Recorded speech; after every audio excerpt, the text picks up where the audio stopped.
Merci de rester fidèle à l'ORTM. Il est 13h à Badiangara, même heure à Sanikui, dans la région de Sa.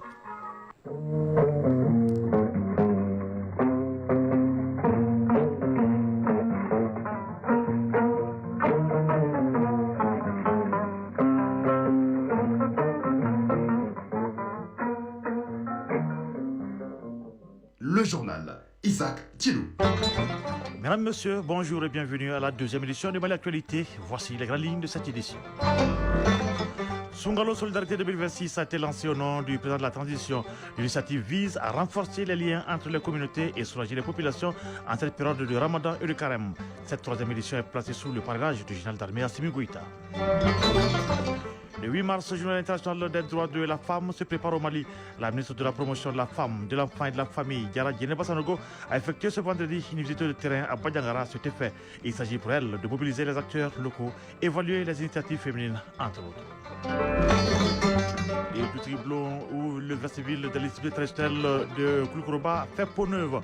Le constat est fait ce jeudi par le gouverneur de la région, le colonel Lamine Kapori Sanogo.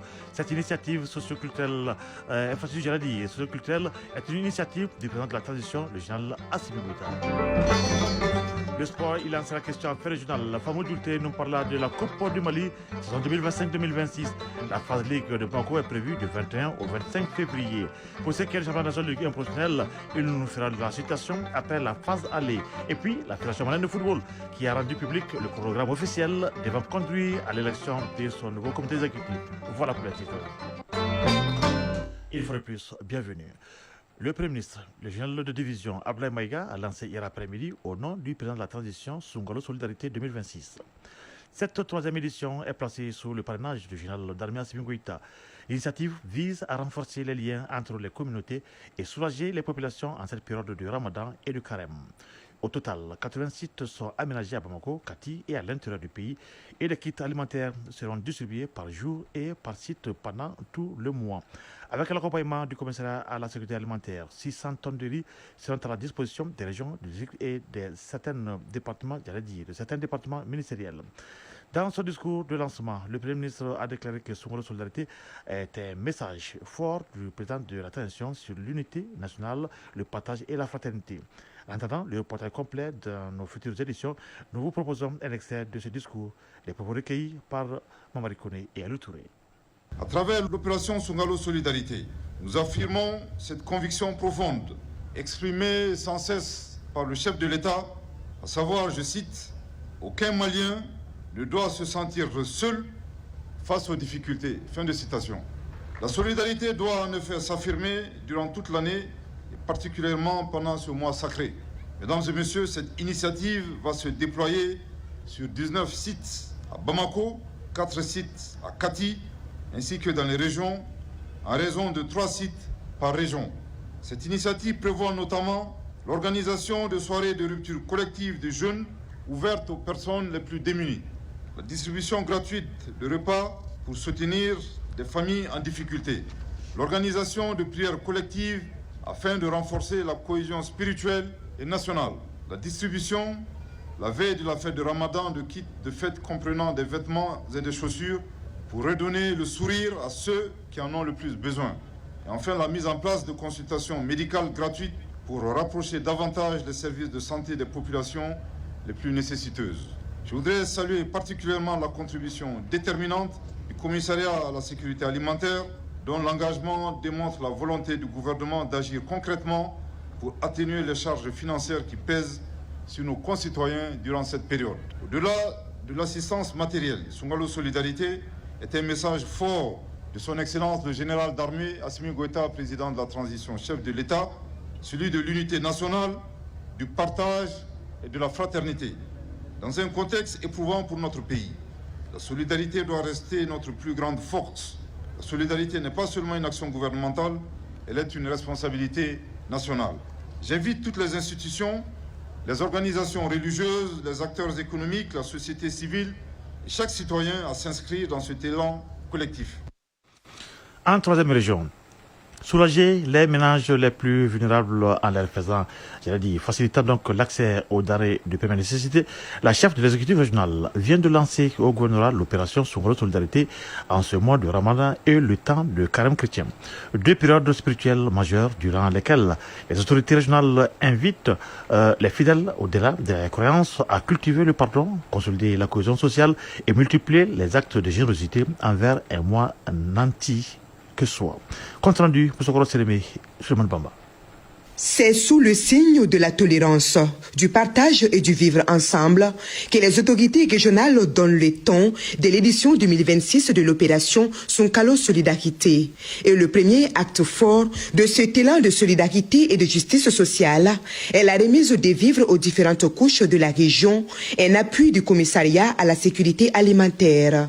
Kanté Marie-Claire Dambélé, gouverneur de la région de Sikasso.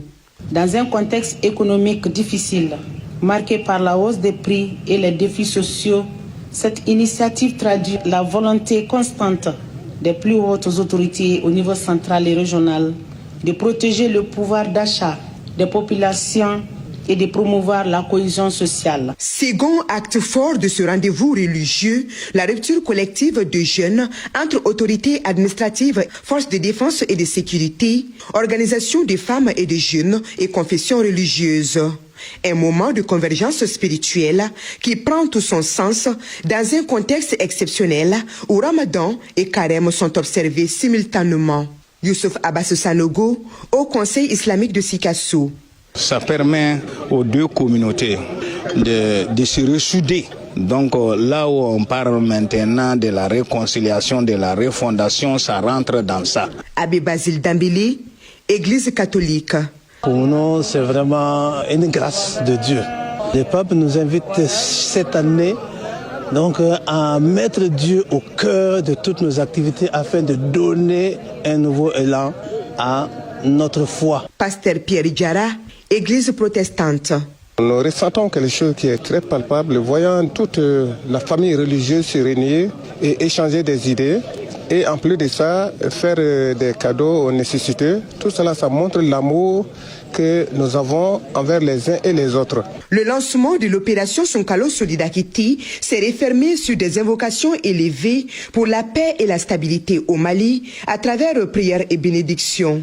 Auparavant, la communauté chrétienne avait lancé le temps de carême par la messe de mercredi des cendres à la cathédrale Notre-Dame de Lourdes. Sikasso, M. Sérémé et Suleiman Bamba pour l'ORTM. Restons dans le cadre du Ramadan et du Carême. À 100, les marchés sont bien approvisionnés en denrées de première nécessité et les prix sont stables. C'est le constat fait par le chef de l'autorité régionale qui a sillonné quelques magasins de stock et l'huilerie à Aïssata Sérémé. De ça, la correspondance de Drissa Kone. Dans le magasin de Bourama Traoré, la délégation a constaté un stock de plusieurs tonnes de mil et de sorgho. Des arrivages sont aussi annoncés sous peu, a laissé entendre le propriétaire du lieu. Idem chez Mamadou Traoré, grossiste de riz, de sucre, de pâtes alimentaires et plusieurs autres denrées. Mamadou Traoré, commerçant. Nous avons déchargé 60 tonnes ici. Il y a également des autres voyages en vue. Le stock qu'on a ici peut couvrir le mois et ça peut même aller au-delà du mois. Cheikh Oumar Koulibaly, direction régionale du commerce, de la consommation et de la concurrence. Le marché est suffisamment approvisionné et les prix sont stables. Par rapport au riz brésil importé non parfumé, nous sommes à 20 500 francs le sac, soit 450 francs le kilo. Le mil, 180 francs le kilo. Le sorgho, 160 francs le kilo. Par rapport au sucre, le prix est à 500 francs le kilo. Malgré ces annonces rassurantes, le colonel-major Ousmane Sangaré est allé constater de visu la disponibilité de l'huile à l'usine Aïssata Sérémé. Surtout quand on sait que chrétiens et musulmans sont bien nombreux à observer le jeûne à 100 avec la coïncidence des 2 mois. Colonel-major Ousmane Sangaré, gouverneur de la région de 100. C'est pour cela que nous avons fait le déplacement ce matin dans différents coins de la ville pour voir d'abord la quantité de sucre, de pâtes et tout ce qu'il faut. Ensuite, on a visité un autre magasin de céréales et nous sommes là actuellement à l'usine Huileries Sérémé pour voir la quantité d'huile aussi. D'une manière générale, c'est vraiment rassurant.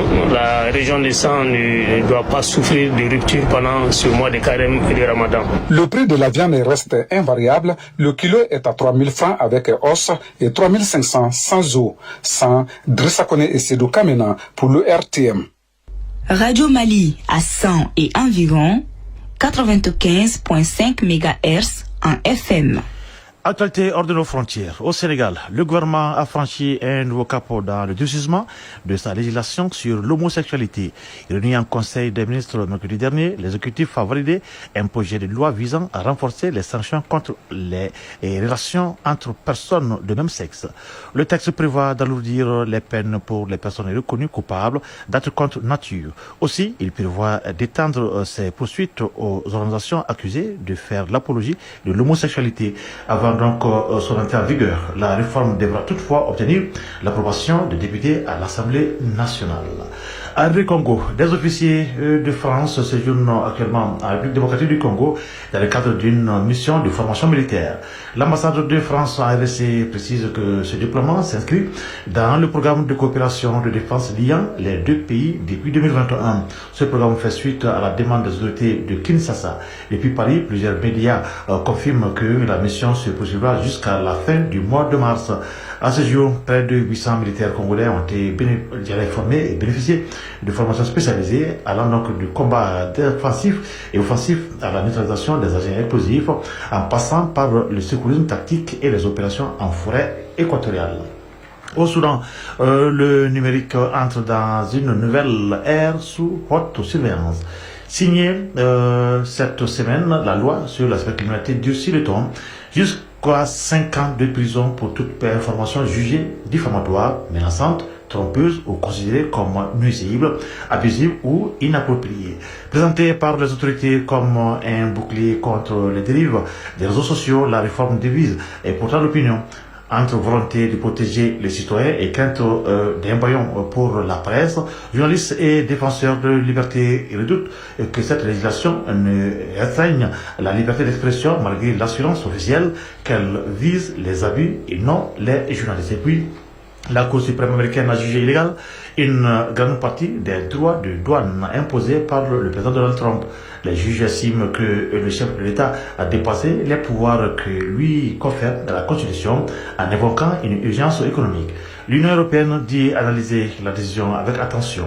La Commission européenne attend des éclaircissements de l'administration américaine et raffine son attachement à des droits de douane fiables, sinon faibles et prévisibles. Radio Mali à Bandiagara et environ 103.8 MHz en FM. En prélude à la célébration du 8 mars 2026, Journée internationale des droits de la femme, la ministre de la promotion de la femme, de l'enfant et de la famille, Djeneba Sanogo Diarra-Giroulé, a donc effectué ce vendredi 20 février une visite de terrain à Badiangara. Objectif, mobiliser les acteurs locaux, évaluer les initiatives féminines et affirmer les préparatifs de cet événement d'envergure nationale qui se déroule à Badiangara. Reportage à Guibou Koulibaly, Mohamed Koulibaly. Reçue en premier lieu par le gouverneur de la région de Badiangara, la chef du département a eu droit aux civilités républicaines d'usage. Le maire de la commune urbaine a salué cette démarche participative qui, selon lui, renforce la dynamique d'accompagnement des femmes dans leurs initiatives économiques et sociales. Abdoulaye Kassongue. Badiangara vous remercie pour l'honneur que vous faites et vous assure à son entière disponibilité pour la réussite totale de cette noble mission. Le gouverneur a mis en exergue la portée stratégique de la célébration du 8 mars à Badiangara. Colonel-major Olivier Diassana. Cette visite constitue une précieuse opportunité d'échange, de partage, d'expériences et de réflexion commune sur les actions à renforcer afin d'améliorer les conditions de vie de la femme, de l'enfant et de la famille en particulier et de nos populations en général. La ministre a ensuite rencontré autorités locales et organisations féminines pour un échange consacré à la préparation concertée de l'événement. Diarra Djeneba Sanogo, ministre de la promotion de la femme, de l'enfant et de la famille. Cette visite traduit la volonté des plus hautes autorités de la transition, en l'occurrence son Excellence le général d'armée Assimi Goïta, président de la transition, chef de l'État, de vous informer de la tenue de la cérémonie officielle du lancement des célébrations de la Journée internationale des droits de la femme dans la ville de Badiangara, le lundi 8 mars 2026. Elle vise également à témoigner de l'attachement constant des plus hautes autorités au rapprochement avec les populations, aussi bien en milieu urbain que rural, dans un esprit d'écoute, de dialogue et de proximité. La délégation ministérielle a également rendu une visite de courtoisie aux notabilités avant de se rendre au périmètre maraîcher du producteur Ousmane Ouelegem, Badiangara, Agibou Koulibaly et Mohamed Koulibaly pour l'ORTM. En deuxième région, le Douti-Blanc, où le vestibule des légitimités traditionnelles de Koulikourouba et ses bâtiments annexes sont complètement construits. Et le constat a été fait ce jeudi par le chef de l'exécutif régional de Koulikoro, le colonel Lamine Kapoli Sanogo. Cette infrastructure socio-culturelle, qui est une initiative du président de la transition régionale Assimi Goïta, vise à revaloriser les autorités coutumières pour une gouvernance à la base. À l'issue de la visite, le gouverneur de région s'est dit satisfait de l'ouvrage. Nos reporters Bouakar Sissoko et Amadou Choukari étaient de la visite. Voici leur compte rendu. En prélude à l'inauguration du vestibule de légitimité traditionnelle en vue, le gouverneur de région veut s'assurer si les travaux de construction de l'infrastructure ont réellement pris fin. Le chef de l'exécutif régional était visiblement satisfait de l'ouvrage, dont la première pierre a été posée le 15 janvier 2025 par le président de la transition, le général d'armée Assimi Goïta. Colonel Lamine Kapoli Sanogo, gouverneur de la région de Koulikoro. Les travaux sont finis et le délai contractuel a été respecté. C'est le lieu de remercier et de féliciter l'entreprise, l'architecte qui avait en charge ce dossier. Je voudrais aussi rappeler que ce vestibule est le symbole de la gouvernance à la base. Parce que comme vous le savez, le président de la transition, son excellent général d'armée, a fait des légitimités traditionnelles un pilier de gouvernance au Mali. Cette infrastructure allie modernité et tradition. Elle vise à redorer le blason de nos autorités coutumières afin de leur donner toute leur place dans la gouvernance locale. Colonel Lamine Kapoli Sanogo, gouverneur de la région de Koulikoro. À travers également ce vestibule, les plus hautes autorités vont se réengager à jouer pleinement le rôle qui leur est dévolu après la réception des certificats et des insignes qui les distinguent des autres Maliens. Place est donnée aujourd'hui aux vestibules qui sont construits. Il ressort également de la visite du vestibule que l'entreprise a respecté le délai contractuel de 2 ans.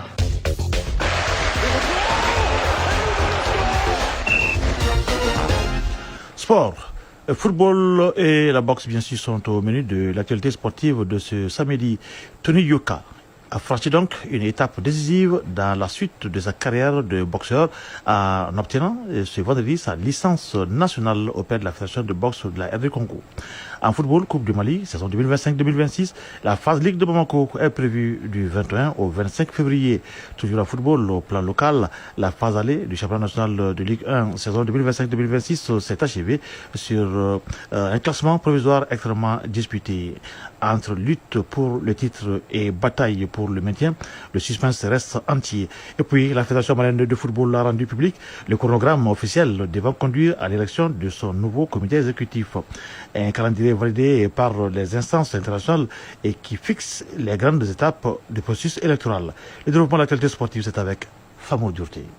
Dans une correspondance adressée au président des membres statutaires, la Fédération malienne de football annonce le lancement officiel du processus électoral du nouveau comité exécutif. Selon le document rendu public ce 20 février 2026, le chronogramme a été validé par la Confédération africaine de football et la Fédération internationale de football association, garantissant ainsi la conformité du processus aux normes internationales. Le coup d'envoi sera donné le 26 février 2026 avec la convocation de l'Assemblée générale extraordinaire élective et le lancement de l'appel à candidature. Les dossiers devront être déposés au plus tard le 17 mars 2026. Les candidats auront jusqu'au 25 mars pour compléter d'éventuels documents manquants après notification prévue le 22 mars. Les décisions de la commission électorale de première instance sont attendues le 27 mars, suivies d'une période d'appel fixée au 29 mars. Le 1er avril 2026 est choisi pour la publication des décisions finales et de la liste définitive des candidats. L'Assemblée générale élective est programmée pour le 16 avril 2026 2026, tandis que l'installation officielle du nouveau comité exécutif est prévue le 19 avril 2026. Après 13 journées avec quelques matchs en retard disputés, la hiérarchie reste très serrée en tête du classement du championnat national de Ligue 1 professionnelle de football saison 2025-2026. Binga FC occupe la première place avec 24 points en 12 matchs, talonné par l'AS Real également à 24 points mais avec une meilleure différence de but particulière. Juste derrière, le Djoloba AC pointe à la troisième place avec 22 points et surtout 3 matchs en moins. Les Rouges de Bamako restent donc idéalement placés dans la course au titre. À la 4e position, l'USFAS totalise 21 points en 13 journées, suivi du FC Diarra également à 21 points, mais avec 2 matchs en retard. L'association sportive de Korofina ASCO complète le top 6 avec 19 points. Le Stade Malien de Bamako, 7e avec 18 points et 3 matchs en moins, pourrait également rebattre les cartes lors de la phase de retour. Dans le ventre mou du classement, l'Afrique Football Elite AFE, l'US Bougouba, 11 créateurs et le Derby Academy restent sous pression. En bas de tableau, la situation est plus préoccupante pour l'AS Bakaridian de Barawili, le FC Malikroa et l'US Bougouni, lanterne rouge avec seulement 8 points et une différence de but largement négative. Cette première moitié de saison confirme une chose, la Ligue 1 professionnelle du Mali est plus ouverte que jamais. La phase de retour s'annonce donc décisive, aussi bien pour la course au titre que pour le maintien.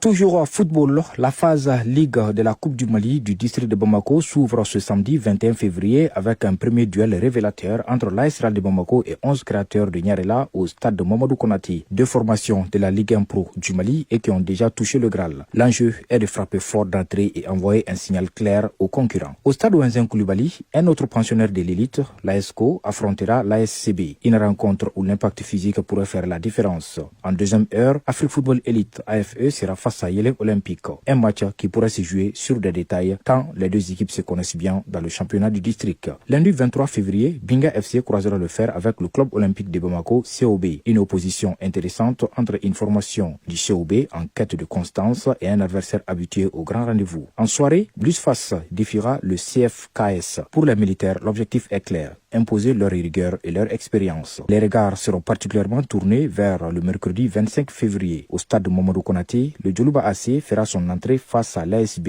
un choc dans lequel les Rouges de Bamako auront l'obligation de résultat. Au stade Ouenzen Koulibaly, le stade malien affrontera le FC Gaoussou. Les Blancs de Bamako, souvent attendus dans cette compétition, devront assumer leur statut de favoris. Enfin, le FC Diarra sera opposé au Derby Academy, une autre affiche entre clubs de Ligue 1. Du noble art à présent, pour terminer, Tony Yoka a obtenu ce vendredi sa licence nationale auprès de la Fédération de boxe de la République démocratique du Congo. Ce document administratif marque l'attachement du champion olympique à ses racines et pose les jalons juridiques nécessaires pour l'organisation de grands événements sportifs sur le sol congolais. Ce choix n'est pas le fruit du hasard, puisqu'il ouvre officiellement la voie à la revanche tant attendue contre Martin Bakolé. Après sa défaite à Paris, Tony Yoka ambitionne de laver l'affront lors d'un choc titanesque prévu pour septembre ou octobre prochain. Le théâtre de cette confrontation sera Kinshasa. Voilà, sur cette note sportive prend fin ce jour-là pendant que les 13h passées de 22 minutes à Nonsombourg dans le secteur de Kouloukani et à Badogo dans le secteur de Yanfolila. Un journal qui a été présenté par Isaac Tchenou avec la complicité technique de Alimata Ouattara. Mise en ligne, Padji Touré. Merci à Cyril Traoré qui a aidé à la réussite de cette édition. Le prochain rendez-vous avec l'actualité sur nos antennes, c'est pour 19h30. D'ici là, le programme se poursuit. Tout à l'heure, les informations sur le temps suivi, le journal international avec Mohamed Salari. Ensuite, la lecture des avis et communiqués avec Astan Tanara. Pour ma part, je vous souhaite de passer un excellent moment en compagnie de Radio Mali. Au revoir.